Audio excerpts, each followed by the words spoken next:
I hope you're doing well.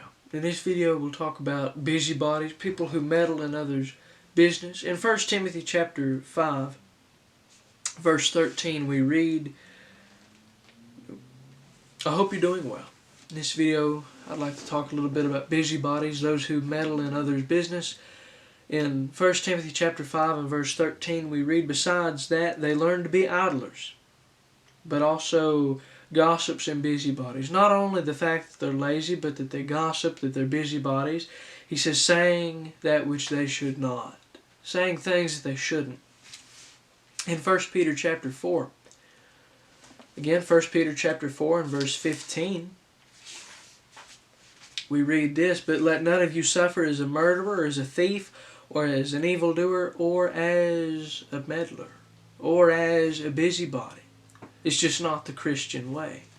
So what should we do instead? 1 Thessalonians chapter 4 and verse 11 tells us, and aspire to live quietly, to mind your own affairs, and to work with your hands as we instructed you. Live quietly.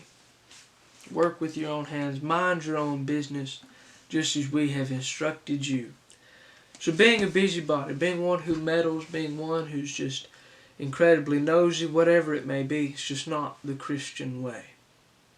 And that's something that we all struggle with from time to time, and I would encourage us all to focus on the facts of the matter. Not what we think, not what we've heard, but actually what's going on. And best practice is just don't get involved at all. One of the greatest lessons I've learned throughout my life is just that if it was your party, you would have been invited to it. In other words, if you're not meant to be a part of it, if it's none of your business, then don't worry about it.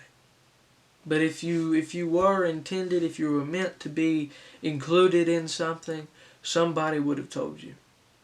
So if it's something that's just insignificant, something that doesn't matter, don't talk it up.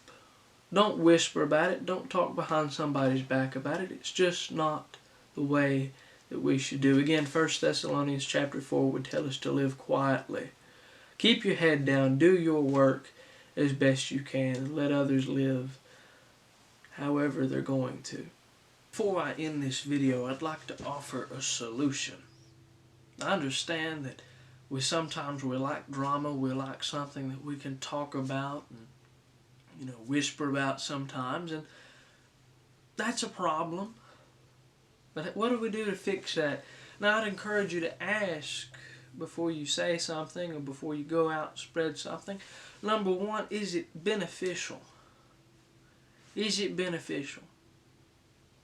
Now, oftentimes the answer is no when we ask that, and the solution is just don't say it. It's not worth saying, it's not worth spreading. Now, a big portion of being a busybody, being someone who's in other people's business, is just assuming all the time things that you don't know for certain.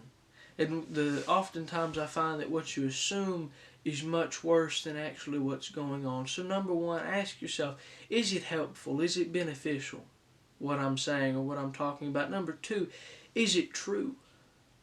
If it's not true, you shouldn't be saying it in the first place. And sometimes, even if it is true, it's just not your place to talk about. And number three, is it just simply a waste of time? We might say, well, I enjoy a little bit of drama. Well, that may be so. But the time that you spend talking and gossiping about something, you could spend it somewhere else. You could spend it better. So those three things. Number one, is it beneficial? Is it true? And is it prudent? Is it worth talking about? Ask yourself those things. And then hopefully that'll make it easier to solve this problem of gossip that we have.